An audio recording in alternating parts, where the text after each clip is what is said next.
کے ساتھ جوڑا گیا ہے اور ایک تزکیہ کو فلاح کے ساتھ جوڑا گیا ہے۔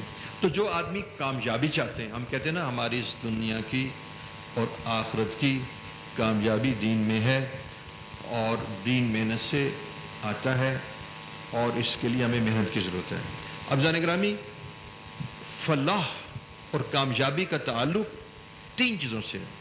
ایک تو نماز خشوع خضوع کے ساتھ قرآن نے بتایا، اور ایک توبہ کہ اپنے گناہوں کو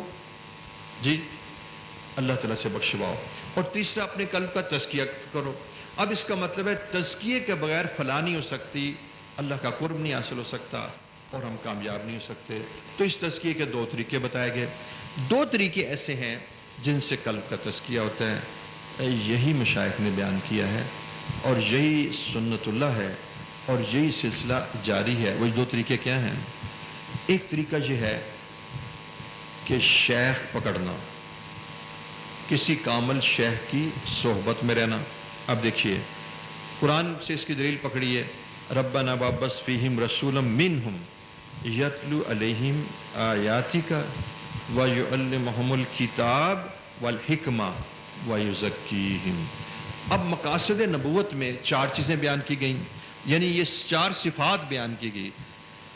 ایک تو فرمایا کہ یتلو علیہم آیاتک، کہ وہ نبی جو ہیں قرآن کی آیتیں پڑھتے ہیں۔ اب دیکھیں جو دینی مدرسے حفظ کے ہیں اور قرآن سکھاتے ہیں، وہ مقصد نبوت پر قائم ہیں۔ تصور فرمائیے کہ ان کا یہ کام کتنا عظیم ہے۔ جتنے حفظ کے مدرسے ہیں اور جتنے حفظ کے بچے ہیں اور جتنے حفظ کے استاد ہیں، وہ تو حضور صلی اللہ علیہ وسلم کے مقصد نبوت کو پورا کر رہے ہیں۔ غالباً مشکات شریف میں اور یعنی اسی میں ایک حدیث یاد آئی ہے کہ ایک علاقے کے اندر اللہ رب العزت نے عذاب دینے کا فیصلہ کیا، اور جب فیصلہ ہو جاتا ہے، ڈسیژن ہو جاتا ہے، تو پھر بہت کم ایسا ہوتا ہے۔ ایک قوم یونس تھی کہ فیصلے کے بعد انہیں توبہ کی تو وہ فیصلہ واپس کیا، لیکن جنرلی پرنسپل یہی ہے کہ عذاب کا جب فیصلہ ہو جاتا ہے تو وہ لٹایا نہیں جاتا۔ فرشتوں نے کہا کہ اس علاقے کے اندر اللہ جل شانہ کچھ بچے، معصوم بچے، نازلہ بھی پڑھتے ہیں، حفظ بھی پڑھتے ہیں، یہ چھوٹے چھوٹے بچے قرآن پڑھتے ہیں۔ اللہ جل شانہ نے عذاب کا فیصلہ واپس لے لیا۔ تو دیکھیے زمین کا قیام اور اللہ رب العزت کی رحمتوں کا میگنیٹ کہ جس سے اللہ تعالیٰ کی رحمتیں کھنچتی ہیں، یہ دینی مدارس اور یہ بچے، یہ جو بچے حفظ کے جو مدارس ہیں، ان کی وجہ سے ہمارے اوپر کتنی آفات ٹلتی ہیں۔ تو یہ مقاصد نبوت پر ہے۔ اور دوسرا فرمایا وَيُعَلِّمُهُمُ الْكِتَابَ، کہ اب وہ کتاب کو سکھلاتے بھی ہیں، منشا خداوندی بتلاتے بھی ہیں، قرآن کو اس کی زبان کو بھی سکھلاتے ہیں، اور اس کے اندر جو اللہ رب العزت کی مراد ہے اس کو بھی بتلاتے ہیں۔ اب یہ کتنا ضروری ہے کہ قرآن کا میسیج تو تب پہنچ سکے گا کہ جب اس کے اندر اللہ کی جو منشا ہے، وَمَا خَلَقْتُ الْجِنَّ وَالْإِنسَ إِلَّا لِيَعْبُدُونِ، کا مطلب یہی ہے کہ بندے میری بندگی کرو، وہ زندگی جو میں نے دی ہے اس کے مطابق چلو، میری اطاعت کرو۔ اب کیا معلوم کہ اطاعت خداوندی کیا ہے؟ تو ہمارے کعبہ نے ہمیں ایک اصول دیا ہے کہ دین کے 5 شعبے ہیں۔ پہلا عقائد کی درستگی، شرک بھی نہ ہو اور بدعت بھی نہ ہو، اور حضور صلی اللہ علیہ وسلم نے اللہ جل شانہ کو جیسے بیان کیا ہے ویسا اللہ کے ساتھ عقیدہ ہو، تو عقائد کی درستگی۔ اور دوسرا ہے عبادات، کہ جو عبادات حضور نے بیان فرمائی ہیں اس کے مطابق عبادات کو اختیار کرنا۔ اور تیسری چیز ہے معاشرات، ہمارے شادی بیاہ کے طریقے بھی سنت کی مطابقت میں ہوں۔ آج ہمارے شادی بیاہ کے طریقے ایسے ہیں کہ جس کے اندر رسومات، جس کے اندر کفار کی مشابہت اور نمود و نمائش، اور ہم نے اپنے رواج، جس کی وجہ سے مشقت بے انتہا۔ دیکھیے حضور صلی اللہ علیہ وسلم نے ایک ایسا معاشرہ تشکیل کیا تھا جس میں نکاح کرنا انتہائی آسان تھا اور زنا کرنا انتہائی مشکل۔ ہم نے اس تصنع اور بناوٹ اور نمود و نمائش کی وجہ سے ایک ایسے معاشرے کو جنم دے رہے ہیں کہ جس میں نکاح کرنا انتہائی مشکل اور زنا کرنا آسان۔ تو معاشرات کے اندر بھی وہ طریقے جو حضور صلی اللہ علیہ وسلم نے بتلائے ہیں ان کا اختیار کرنا ضروری ہے۔ پھر معاملات، اب معاملات کے اندر بھی حضور صلی اللہ علیہ وسلم کی اطاعت ہے. پھر اخلاقیات کے اندر بھی حضور صلی اللہ علیہ وسلم کو فالو کرنا کتنا ضروری ہے. ایک جگہ ہم گئے، وہ ایک مسجد تھی جو حضرت مجدد الافسانی رحمۃ اللہ علیہ کے استاد نے بنائی ہوئی تھی. وہاں کچھ چیزیں لکھی ہوئی تھیں. اس میں لکھا ہوتا کہ کبیرہ گناہ میں سے ایک تو ہے نا شرک اور تکبر، اور کبیرہ گناہوں میں سے ہے نا ناحق قتل اور ماں باپ کی نافرمانی. فرماتے ہیں ایک بڑا کبیرہ گناہ ہے کہ جس کو ہم کبیرہ گناہ نہیں سمجھتے، وہ ہے دل آزاری. اور دل آزاری کے بارے میں یہ حکم الہی ہے کہ دل آزاری غیر مسلم کی بنا کرنا. اور اکابر میں سے بعض مشائخ نے لکھا کہ اگر تو غیر مسلم کی بھی دل آزاری کرے تو اسے جا کے معافی مانگ، اور مسلمان کی دل آزاری. حضرت عمر رضی اللہ عنہ فرماتے ہیں کہ کسی مسلمان کو تذلیل کرنا اور اس کی دل آزاری کرنا، اس کی تحقیر کرنا، بیت اللہ شریف کو 70 دفعہ گرانے سے زیادہ برا ہے. آپ دیکھیے بیت اللہ شریف کہ جب تک اس کی عزت اور اس کی تعظیم کی جائے گی قیامت نہیں آئے گی. اللہ جل شانہ کو یہ بات کتنی ناپسند ہے. حضرت عمر کو یہ معرفت حاصل ہے کہ اگر تم نے کسی مسلمان کی دل آزاری کی تو یہ اتنا بڑا گناہ ہے کہ اگر تم بیت اللہ شریف کو 70 ٹائمز ڈیمالش کرو، 70 دفعہ گراؤ، اس سے زیادہ برا ہے تم کسی مسلمان کی دل آزاری. حضرت بابا فرید گنج شکل لکھتے ہیں کہ جب میں اللہ رب العزت کی کے ساتھ میرے وہ ذکر کے لمحات کہ جس میں مجھے اللہ کے ساتھ توجہ اور تعلق میں اللہ کی انتہائی کیفیت میسر ہوتی ہے، اگر اس حالت میں میرے پاس کو باہر سائل آ جائے تو میں اپنا ذکر چھوڑ کر ادھر حاضر ہو جاتا ہوں اور میں اس کی ضرورت کو پورا کر کے اور پھر دوبارہ اپنے ذکر میں مشغول ہو جاتا ہوں. تو لوگوں نے پوچھا حضرت جب وہ لمحات ہوتے ہیں تب بھی؟ ہاں، فرماتے ہیں وجہ اس کی یہ ہے، یہ کیسے ہو سکتا ہے کہ میں اندر بیٹھا رہوں اور باہر عرش الہی آیا ہو. تو لوگوں کو بات سمجھ نہ آئی، عرش الہی باہر آیا ہو.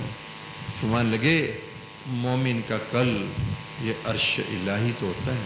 اس نے یہ تو فرمایا یہ وہ لوگ تھے جن کو حقیقت دین حاصل تھی. آج ہم کہتے ہیں اکرام مسلم، لیکن ہمیں اکرام مسلم کی حقیقت نہیں پتہ. ہمارے مشائخ جو تھے وہ یہ کہا کرتے تھے کسی کو حقیر نہ سمجھو. نیک آدمی کو تو حقیر کو سمجھتا ہی نہیں. کسی گناہ گار مسلمان کو بھی حقیر نہ سمجھو. اور یہ بات فرمایا کرتے تھے کہ ہم اگر اپنی آنکھوں سے کسی کو انتہائی برا فوش عمل، حرام عمل کرتے دیکھیں تو ہمارے قلب میں اس کی حقارت نہیں آتی. اس لیے کہ کل اللہ رب العزت جب اس کو توبہ کی توفیق دیں تو اس کی توبہ کو ایسے قبول فرمائیں کہ اس کی سیئات کو حسنات سے بدل دیں اور اس کا مقام پہلے سے بڑھ جائے.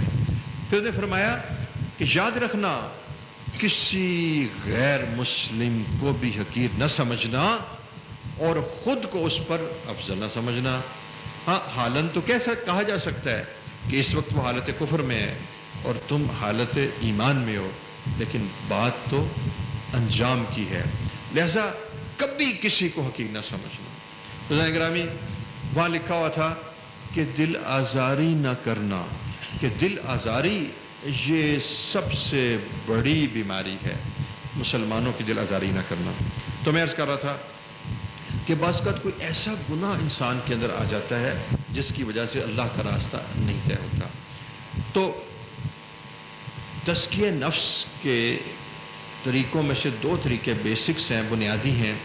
ایک طریقہ شیخ کو پکڑنا، اس کی دلیل قرآن سے ہے، وَيُزَكِّيهِمْ. تو مقاصد نبوت میں ایک تو تلاوت قرآن، دعوت اللہ ہے، اور دوسرا قرآن کی تعلیم، اور تیسرا حکمت عملی، اور چوتھی چیز جو ہے نا وَيُزَكِّيهِمْ. اور یزکیہم سے کیا مراد ہے کہ حضور صلی اللہ علیہ وسلم دلوں کو صاف کرتے ہیں. اور دیکھیں یزکی سے مزکی ثابت ہوتا ہے. یزکیہم سے پتہ لگتا ہے کہ مزکی تو ہے نا، کہ کوئی شخص تو ہوگا نا جو دلوں کا صاف کرے گا.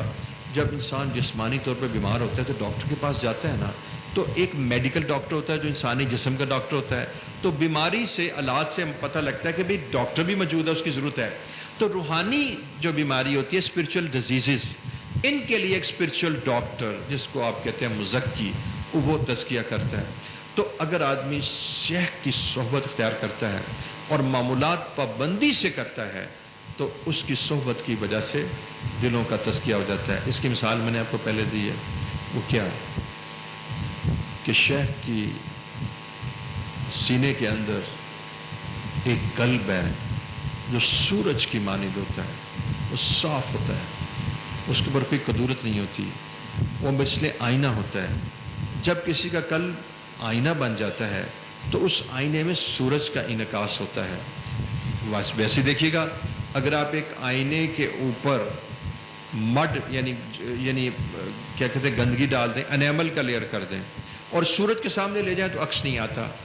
لہٰذا ہمارے قلوب کے اوپر ظلمات ہیں گناہوں کی، تو اللہ جل شانہ کی ذات ہر جگہ موجود ہے، شارک سے بھی موجود ہے، اللہ کا عکس ہمارے قلب پر نہیں آتا۔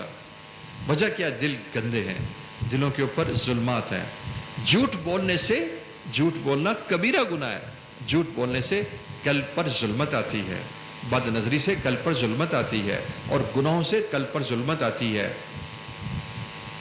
اور جب مسجد کے اندر دایاں پاؤں رکھا جاتا ہے تو اس کی نورانیت قلب میں آتی ہے، اور جب کوئی آدمی اللہ کے راستے میں جماعت میں نکلتا ہے تو پہلے قدم پر ہی قلب کے اوپر نورانیت آنا شروع ہو جاتی ہے۔ اور جب آدمی ٹوائلٹ کے اندر الٹا پاؤں لے کے سنت کی مطابقت میں داخل ہوتا ہے تو امام غزالی کہتے ہیں اسی وقت قلب کے اندر نورانیت آتی ہے، اعمال صالحہ کی نورانیت ہوتی ہے، اور اعمال بد کی ظلمت ہوتی ہے۔ غیبت کی علیحدہ ظلمت ہے، جھوٹ کی علیحدہ ظلمت ہے۔ الغیبت اشد من الزنا، غیبت سے تو خاندان ٹوٹ جاتے ہیں، غیبت سے دلوں کے اندر قدرتیں پیدا ہوتی ہیں۔ تو جن چیزوں سے دل ٹوٹتے ہیں شریعت ان کو منع کر دیا، تانے سے دل ٹوٹتے ہیں، غیبت سے رشتے چھوٹتے ہیں، اور دل آزاری سے دلوں میں ایک دوسرے سے بہت پیدا ہوتا ہے، کیونکہ مقصود محبتیں ہیں۔ تو جو چیزیں محبتوں کو ختم کرتی ہیں ان کو اللہ تعالیٰ نے حرام قرار دے دیا۔ آپ کو میں ایک بات رستے میں بتاتا چلا جاؤں، ویسے تو آپ کے علم میں ہے، اس وقت پورے یورپ کے اندر یہ محبتیں مفقود ہیں، خاندانی نظام ختم ہو چکا ہے، آپس کے جو بانڈز ہیں وہ ختم ہو چکے ہیں۔ بچہ 18 سال کا ہوتا ہے تو اس کا ماں باپ سے تعلق ختم ہو جاتا ہے، ایک دوسرے سے کوئی رغبت نہیں ہوتی، تو خاندانی نظام کا سارا فیبرک ڈسٹرائے ہو چکا ہے۔ نتیجہ یہ ہے کہ ان کے اندر محبتیں مفقود ہیں۔ انسان کو محبت چاہیے۔ آپ کو مبارک ہو کہ آج بھی آپ کا خاندانی نظام بالکل انٹیکٹ اور قائم ہے۔ دیکھیے، آپ گھر میں داخل ہوئے تھے، ماں نظر آئی، آپ نے سر جھکایا، ماں نے سر پہ ہاتھ پھیرا، تھوڑی دیر بعد بیٹی سامنے آئی، آپ نے اس کو پیار کیا، اوپر آواز آئی دادی کی، وہ بھی بیٹھی ہوئی تھی کسی کونے میں، اس نے آپ کو بلایا۔ یہ فیملی سٹرکچر ہے، اس کے اندر ماں بھی موجود ہے، باپ بھی موجود ہے، نانی بھی ہو سکتا ہے موجود ہے، گرینڈ فادر بھی موجود ہے، بیٹی جو ہے نا وہ لا رہی ہے، پانی لا رہی ہے۔ تو جب آپ آئے تھے نا تھکے ہوئے کاروبار سے، اپنے اسکول سے، کالج سے، کام سے، تو یہ محبتیں آپ کو میسر تھیں۔ آپ یقین جانیے کہ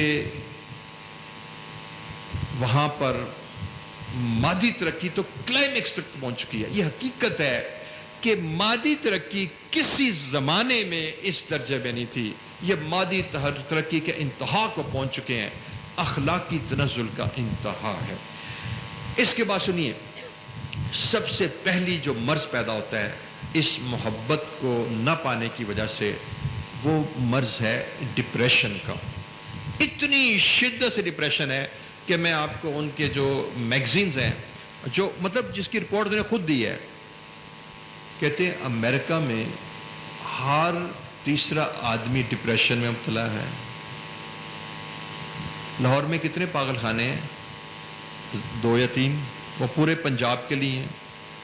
نیو یارک سٹیٹس میں 700 پاگل خانے ہیں۔ جب ان کے پاس محبتیں نہیں ہوں گی، جب ان کے پاس اللہ کا نام نہیں ہوگا، جب ان کے پاس درود شریف نہیں ہوگا، لیکن جانیے اتنی کثرت سے آج اس کے پاس ایسے لوگ ہیں کہ جن کی مقدار ہزاروں میں ہے، کہ جن کو اس عاجز نے مصائب اور مشقتوں میں درود شریف بتلایا ہے اور درود شریف کی برکت سے وہ ٹھہر گئے ہیں۔ کیوں؟ اب جوان بیٹی ہے، اس کا بچہ جو ہے گاڑی کے نیچے، نکاح ہے اس کا، مطلب شادی شدہ ہے، بچہ گاڑی کے آنکھوں کے سامنے پاگل ہو گئی۔ اب اس کو بتا رہے ہیں بیٹا اللہ دا یہ حکم سی، اللہ نے اے چاہیا سی، اللہ دے یہ مرضی، خدا کی قسم یہ اللہ کے نام کی اتنی برکت ہے کہ جب اللہ کا نام سنتی ہے اس کو حوصلہ آ جاتا ہے، اس کے دل کے اوپر مرہم لگ جاتی ہے۔ عزیزان گرامی، ہم نے تو اسلام کی قدر ہی نہیں کی، ہم نے اس نعمت کا شکر ادا کیا۔ اس نعمت کو وہاں دیکھیں، اتنا ڈارکنیس ہے، اتنا سائلنس ہے، پن ڈراپ سائلنس ہے، اللہ کا نام تو وہاں ہے ہی نہیں۔ اربوں دیکھیے، اربوں افراد ایسے ہیں جنہوں نے ساری زندگی میں ایک مرتبہ اللہ نے کہا، دل اللہ کی یاد سے خالی ہے، پیدا ہوتے ہوئے بھی انہوں نے اللہ نہیں کہا، جوانی میں بھی اللہ نہیں کہا، مرتے وقت بھی اللہ نہیں کہا۔ جب وہ مرتے ہیں ان کی شکلیں ایسی بگڑتی ہیں، کیونکہ قرآن میں آتا ہے کہ جس تکلیف کے ساتھ مار مار کر فرشتے ان کی جان نکالتے ہیں، لہذا ان کے دل اس دنیا کے اندر بھی پریشان رہتے ہیں۔ اور حقیقت میں آپ کو بتاؤں کہ وہ کیوں کچھ اپنے دل و دماغ کو بچا لیتے ہیں، اس کی وجہ بتاؤں۔ ڈپریشن کا وہ شکار ہیں، انس اور محبتیں ان میں ختم ہو چکی ہے، سیلف سینٹرڈنیس یعنی خود غرضی ان کے اوپر طاری ہے، ایک دوسرے سے محبتیں بالکل مفقود ہیں اور کوئی جذبات ایک دوسرے کے لیے نہیں پایا جاتا، جس کی وجہ سے سب سے پہلے ان کے اندر ذہنی امراض غالب ہیں۔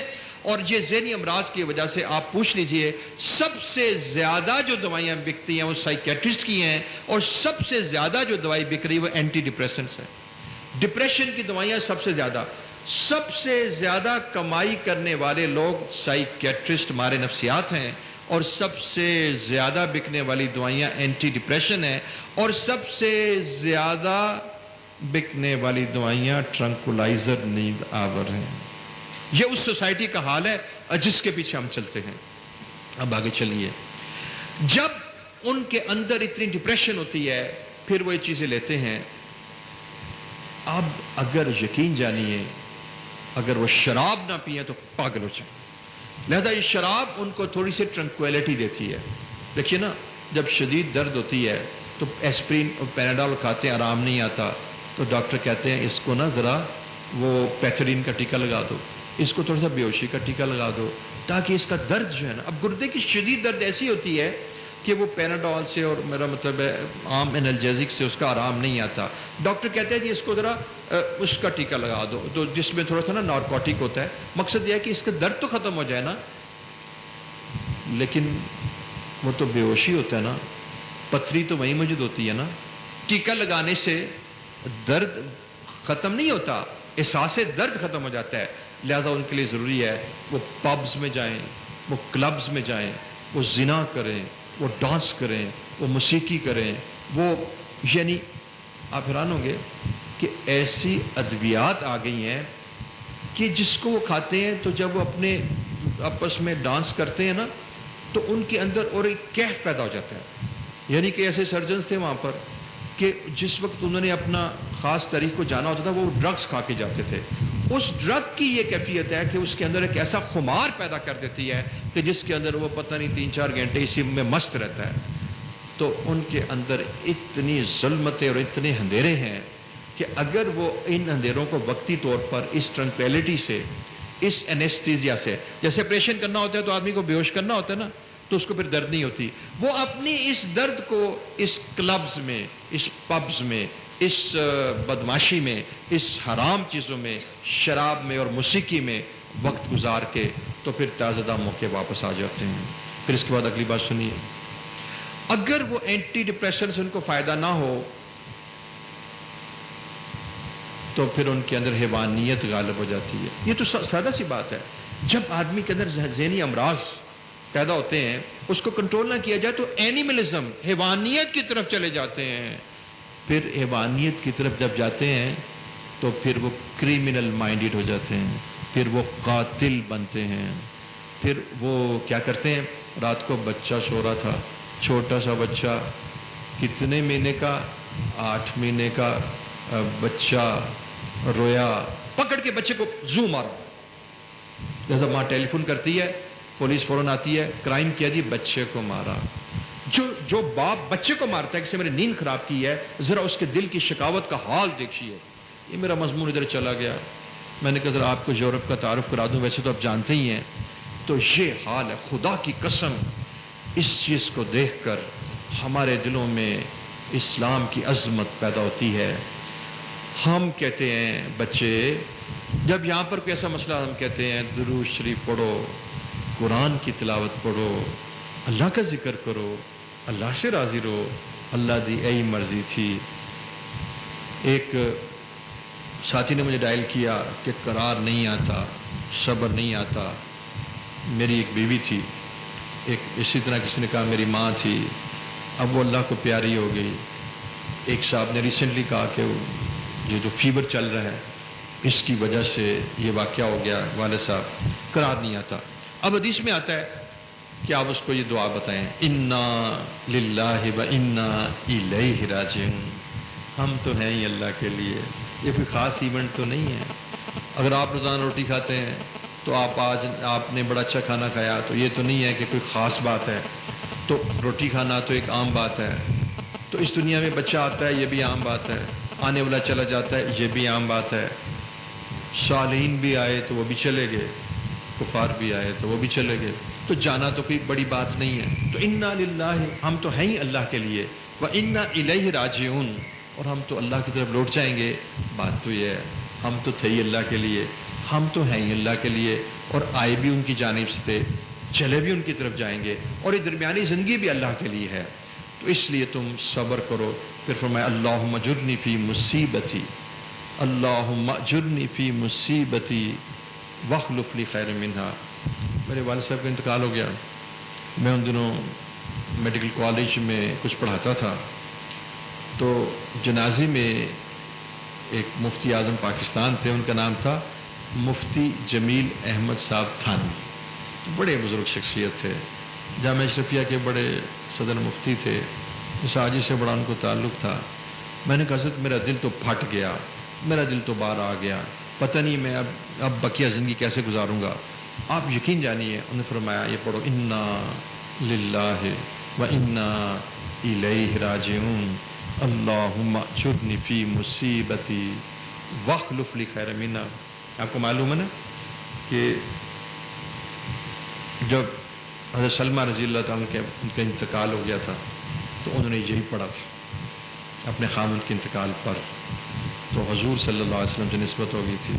المختصر یہ کہ اتنی بڑی دعا ہے, تو میرے قلب پر نا پڑھتے پڑھتے پڑھتے پڑھتے سکون ہو گیا. یہ دعا میں نے جس کو بتائی, 2-3 دن میں ان کا قلب ٹھہر گیا. بتانے کا مقصد یہ تھا کہ حضور کی دعاؤں کی برکت سے, قرآن کی برکت سے, اور حدیث اور یعنی درود شریف کی برکت سے اور اللہ کے ذکر کی برکت سے دلوں کو سکون ملتا ہے. لیکن یہ سکون ان کو حاصل نہیں ہے. تو ہم اللہ تعالیٰ, ہم شکر ادا کریں اس ایمان پر جو ہمیں. حضرت والا کی ایک بات بتلاتا چلا جاؤں. حضرت والا نے اجتماع کے اندر یہ بات بتائی تھی.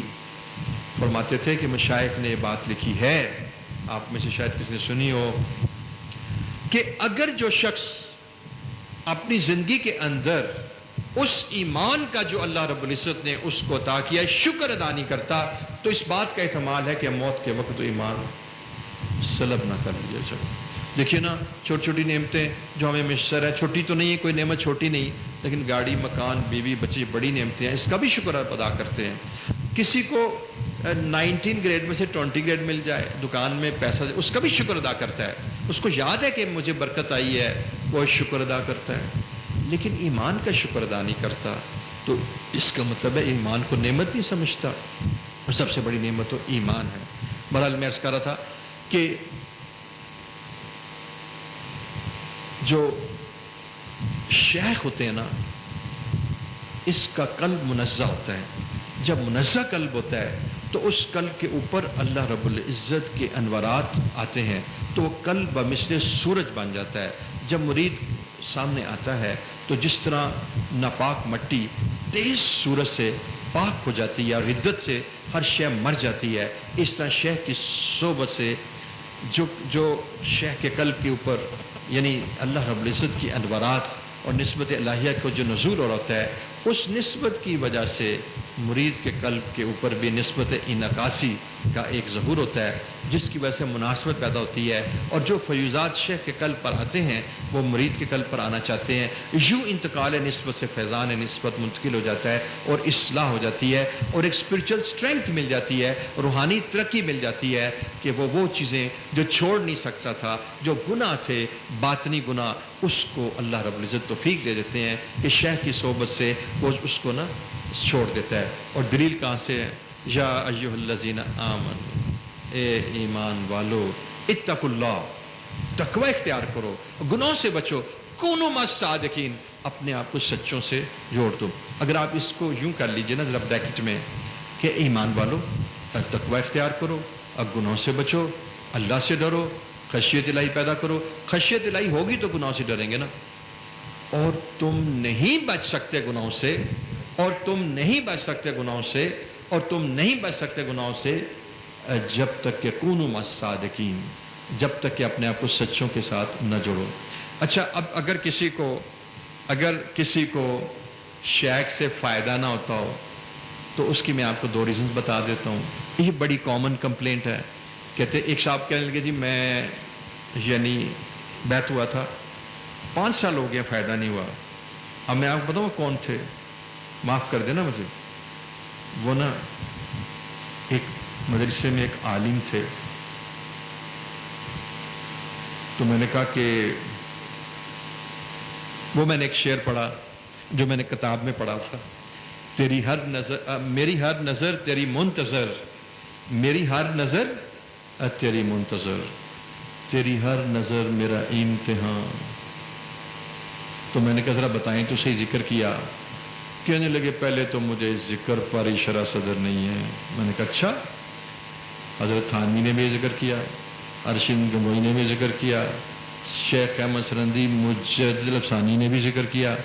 میں نے کہا شاہ ولی اللہ سے یہ اذکار ثابت ہیں، تو پھر آپ کا مرتبہ بہرحال میں تو نہیں جانتا، لیکن اتنے اکابر سے جب ایک چیز ثابت ہے اور ہزاروں سال سے ثابت ہے، تو دیکھیے پہلی بات تو یہ ہے کہ جو اذکار دیے اسی پر اشکال، تو اذکار دیے شیخ نے تو اشکال، تو جب اندر سے اعتراض پیدا ہو گیا تو اعتراض کے ساتھ ہی فیضان ختم ہو جاتا ہے۔ تو یہ ایک ایسی چیز ہے کہ بھئی جس کے بعد آگے قدم نہیں بڑھتے، اور اگر ہر شیخ کو دیکھنا ہے تو پھر بیعت کرنے سے پہلے دیکھ لینا چاہیے، بیعت کرنے کے بعد تو ٹوٹل سبمیشن ہے، پھر تو اپنے آپ کو سپردگی ہے، سپردگی سے جتنا فیضان آتا ہے کسی اور چیز سے نہیں آتا۔ اچھا، دوسری میں آپ کو مثال دیتا ہوں کہ بھی ایسی بات تو نہیں ہے، لیکن شیخ نے جو اذکار بتائے ہیں اس کو نہیں کرتا۔ حضرت شیخ الحدیث زکریا، میری پہلی بیعت ان سے تھی، میں آپ کو بتاؤں کہ وہ فرمایا کرتے تھے کہ یہ بالکل رٹے ہوئے الفاظ بتاتا ہوں، ذکر کی پابندی ترقی کا زینہ ہے، ذکر کی پابندی ترقی کا زینہ ہے۔ زینہ سٹیٹس یعنی سیڑھی کو کہتے ہیں نا۔ اگر تم اسپرچل پروگرس چاہتے ہو، روحانی ترقی چاہتے ہو، تو اس کا ایک ہی راستہ ہے، ذکر اللہ۔ اب دیکھیے ہم تبلیغی نصاب پڑھتے ہیں، اس کے اندر فضائل قرآن ہے، اس کے اندر فضائل ذکر ہے۔ اچھا، ایک ساتھی نے 4 مہینے لگائے اور وہ ہر سال 4 مہینے لگاتے۔ میں نے کہا بہت ہی اچھی بات، فضائل قرآن کی تعلیم بھی 4 مہینے میں ہوتی رہتی ہے۔ اب بات تو یہ ہے کہ فضائل قرآن سے مقصود یہ ہے کہ قرآن کو پڑھو۔ وہ آپ نے دیکھا کہ جنازہ اٹھاتے ہیں اور کہتے ہیں کلمہ شہادت، پڑھتا کوئی نہیں، حالانکہ مقصود کیا ہوتا ہے کہ آدمی کو یاد دہانی کرائی جائے کہ بھی کلمہ شہادت ہم نے پڑھنا ہے۔ تو جب ہم فضائل قرآن پڑھتے ہیں تو اس سے مقصود یہ ہے کہ قرآن کی عظمت آئے تو ہم فضائل قرآن پڑھیں۔ تو میں نے کہا آپ نے پورے ان ایام میں کتنا قرآن پڑھا؟ 1 سپارہ بھی نہیں پڑھا۔ تو میں نے کہا تو اچھی بات نہیں ہے، مقصود تو اس تعلیم سے قرآن کو پڑھنا ہے کہ قرآن کی فضیلت بیان کی جا رہی ہے تو قرآن کو پڑھنا ہے۔ اب فضائل ذکر شیخ الحدیث نے کتنا موٹا لکھا ہے. اب فضائل ذکر سے مقصود ہے کہ ذکر کے فضائل پتہ لگیں. علم و ذکر، تو ذکر سے مقصود ذکر اللہ ہے اور اس کی فضیلت ہے اور اس کو کرنا ہے اور اس کی عادت ڈالنی ہے، تب اصلاح ہوگی. تو جان گرامی،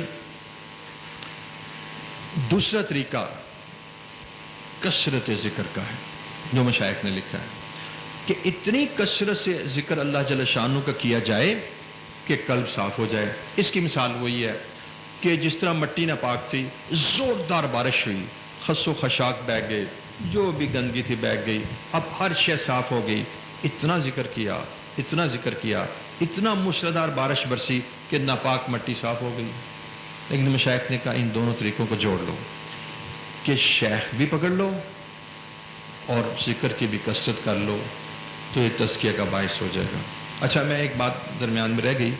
میں بتا رہا تھا کہ فائدہ کیوں نہیں ہوتا. تو فائدہ اس لیے نہیں ہوتا کہ وہ معمولات نہیں پورا کرتا. معمولات نہ پورا کرنے کی وجہ سے نا اس کو نا وہ اسپرچل اسٹرینتھ نہیں ملتی. اس کی ساری ایک چھوٹی سی مثال لے لیجیے. آپ بہترین ڈاکٹر کے پاس چلے گئے، یہ امریکہ سے کوالیفائڈ تھا، اس نے میڈیکیشن لکھی اور نسخہ لکھ دیا، ادویات لکھ لیں، آپ نے اس کو مان لیا اور تسلیم کر لیا اور ادویات خرید لی اور اس کو کھاتے نہیں ہیں.